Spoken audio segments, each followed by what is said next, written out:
Anaknya sekolah di mana sih? Sekolah internasional school. Saya sih buat anak mentingin kualitas. Oh iya, anak Jeng Ayu sekolah di mana? Oh, international school sih bagus ya, Jeng. Tapi kalau anak saya sekolah di sekolah Islam terpadu, Jeng. Aduh Jeng, kenapa sih nggak di international school aja? Toh secara keuangan kan Jeng mampu. Ini kan bukan masalah kita mampu atau tidaknya secara finansial, Jeng. Tapi zaman sekarang itu ya Jeng, pendidikan formal dan ilmu pengetahuan itu penting. Jangan sampai kita salah memilih pendidikan buat anak loh. Iya, tapi menurut saya ilmu agama itu lebih penting loh, Jeng. Makanya karena saya hati-hati, saya menyekolahkan anak saya di sekolah Islam. Tapi kan kerja di perusahaan besar nggak ditanya agamanya. Bisa bahasa Inggris dan matematika itu paling penting loh Jeng. Kang, ini dia. Alhamdulillah. Kang, menurut ente pentingan ilmu apa harta? Ya jelas lebih penting ilmu atuh Bun. Kalau ilmu itu kan menjaga diri kita. Nah, kalau harta mah itu meminta dijagain. Wah, harta juga penting, Kang. Kan enak kalau punya harta banyak. Ya, dengerin. Dulu Nabi Sulaiman teh dikasih pilihan sama Allah. Mau pilih harta, tahta, atau ilmu. Tah, Nabi Sulaiman teh pilihnya ilmu. Lah, bukannya Nabi Sulaiman seorang raja yang kaya, Kang? Iya justru itu. Karena yang dipilihnya ilmu, harta sama tahta jadi ngikutin. Wah, subhanallah. Lagian kan kita makin sibuk Jeng. Mana sempat kita kontrol pendidikan anak kita. Makanya saya serahkan ke para pendidiknya di sekolah internasional. Kalau saya menitipkan anak kepada Allah, Jeng. Karena anak-anak kan semua milik Allah. Oh kalau gitu sih namanya pasrah tuh Jeng. Kalau tidak menyekolahkan anak sama sekali, itu yang namanya pasrah, Jeng. Kalau sudah menyekolahkan anak, ya salah satu usaha dong, Jeng. Hi, Mom. Hi girl, how's your day sweetie? Fine, Mom. Thank you. Tuh kan Jeng, kalau kita sekolah di sekolah internasional, bahasa Inggrisnya pinter loh Jeng. Assalamualaikum, Umi. Waalaikumsalam, Nak. Gimana tadi sekolahnya? Alhamdulillah, Umi. Amri tadi habis ambil nilai hafalan juz ke-29. Alhamdulillah. Lancar ya? Alhamdulillah, Umi lancar. Jeng, kalau saya, anak saya hafal akan Al-Quran, hati ini rasanya tenang.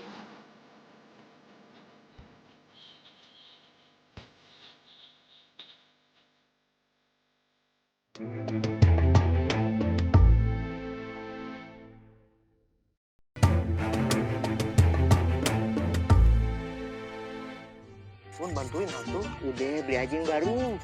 Ya, halo. Saya sudah berada di Desa Bojong Sari, Pak. Di Masjid Al-Hidayah. Oke. Assalamualaikum. Pak, Bapak bukan orang sini ya? Iya, saya bukan orang sini. Tapi saya ada urusan bisnis di desa ini. Wah, bisnis apaan, Pak? Shh, itu urusan orang jangan ditanyain. Saya ingin beli tanah kosong yang di pinggir jalan sana. Untuk pusat perbelanjaan. Wah, hebat, Pak. Alhamdulillah udah azan. Ayo Bun, kita sholat asar dulu yuk. Iya. Pak, maaf. Bapak Muslim juga kan? Iya, saya muslim. Alhamdulillah kalau Bapak Muslim juga. Kita sholat asar berjamaah yuk, Pak. Kamu aja duluan. Saya sholatnya nanti. Saya masih ada urusan bisnis. Ini miliaran. Justru supaya bisnisnya tambah lancar, sebaiknya kita sholat berjamaah dulu, Pak. Bisnis lancar bukan karena sholat. Tapi karena skill yang memadai. Pak, bisnis Bapak lancar, itu semua karena Allah, Pak. Itu kata agama. Dalam bisnis, kuncinya cuma skill dan lobby-melobi. Astagfirullahaladzim. Pak, kalau Allah murka, bisnis Bapak bisa gagal, Pak. Percuma dong, saya sekolah bisnis di luar negeri. Kalau urusan ini aja nggak bisa. Ya udah kalau begitu, ayo Bun, kamu teh giliran azan. Oh, iya. Pak, beneran, Bapak nggak takut sama Allah. Assalamualaikum.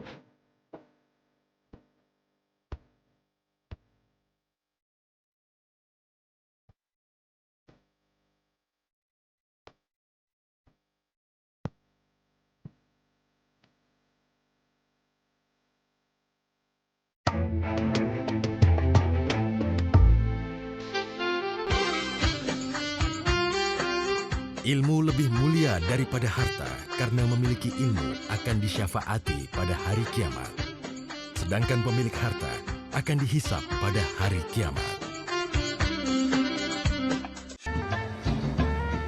Assalamualaikum Pak Jupri. Waalaikumsalam. Kita mau... Alah, paling-paling ente tuh mau minta sumbangan. Kita cuma mau jemput zakat fitrah Pak Jupri. Ane tuh kapok, ngasih zakat fitrah atau sedekah ane sama orang. Apalagi tuh diminta. Kita ngejemput, bukan minta. Alah, asal ente tahu ya. Ane ini orang yang sering ngasih santunan ke yayasan. Nih yayasan tuh, tapi apa Untuk duit masuk ke kantong sendiri. Ane tuh jadi kapok.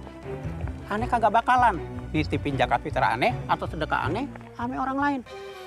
Paham kagak ente? Oh ya sudah kalau gitu kita pamit. Ayo deh. Udah buruan deh yang jauh. Assalamualaikum. Waalaikumsalam.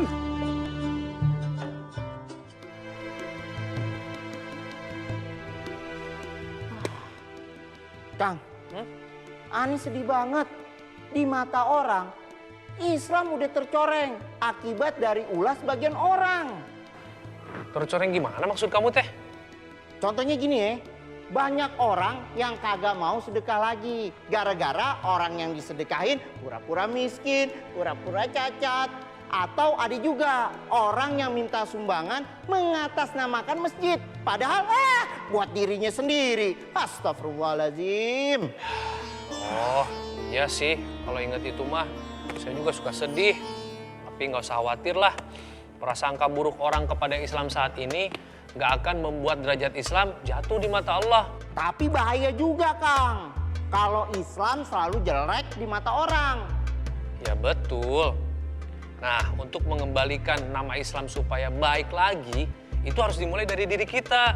Diri kitanya yang harus mulai berbuat baik sesuai dengan yang dicontohkan Nabi. Tapi bukan kita aja yang harus berbuat baik. Semua orang juga, bahkan seluruh umat muslim harus berbuat baik. Iya, setiap individu umat Islam itu harus berbuat baik. Tapi sekarang mah, jangan ngarepin orang lain dulu untuk berbuat baik. Kitanya dulu atuh, mulai berbuat baik. Menurut ente, Ani udah berbuat baik gak? Ya udah. Ani udah tahu jawabannya.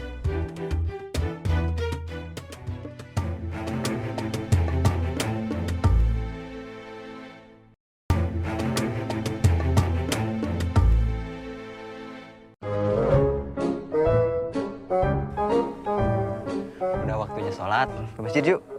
Saya sholat di rumah saja. Saya benci sekarang sama masjid. Kenapa jadi benci ke masjid? Setiap kali saya ke masjid, saya selalu hilang sendal. Sendal saya udah berapa kali nih saya beli. Selalu saja hilang. Saya benci suasana masjid. Masya Allah, tabarakallah. Itu mah hanya perbuatan segelintir orang saja yang gak beriman. Orang yang memanfaatkan kesempatan dan kelengahan orang lain. Yuk ke masjid aja yuk. Sendal mah bisa dititipin sama Allah. Dititipin sama Allah juga selalu hilang. Sudah saya sholat di rumah saja. Assalamualaikum. Waalaikumsalam. Kenapa jadi banyak orang yang kapok ya? Astagfirullahaladzim. Sholat ah. Astagfirullahaladzim. Ya elah. Hilang. Ini ngapain di situ? Sendal ayah hilang, Kang. Tega amat tuh orang nyolong sendal ayah. Apa dia nggak tahu? Kita kan cuma marbot di sini. Ya namanya juga manusia tuh Bun. Udahlah, ikhlasin aja. Jangankan orang seperti kita.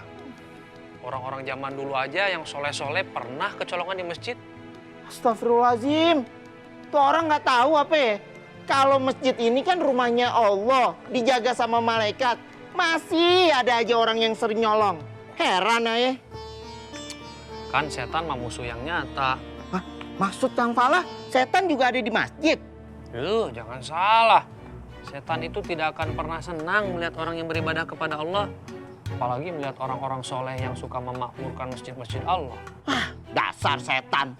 Nggak ada takutnya sama orang-orang soleh. Apa dia nggak takut kepanasan apa? Kamu juga harus tahu. Setan yang berani mengganggu orang-orang soleh itu setan udah sakti. Ilmunya udah tinggi. Ya kalau ibarat manusia mah udah level profesor lah. Astagfirullahaladzim, ayah jadi takut. Kang, kira-kira setan yang ganggu ayah ilmunya udah seberapa ya? Ya mudah-mudahan aja setannya baru belajar menggoda. Kan kita juga baru belajar ibadah.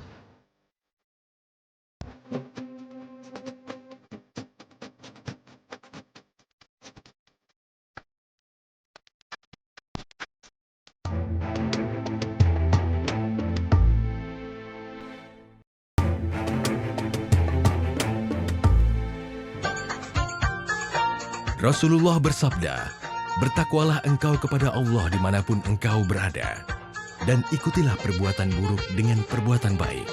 Niscaya perbuatan baik tersebut akan menghapus perbuatan buruknya, dan pergaulilah manusia dengan akhlak yang baik." Hadis riwayat Tirmidzi.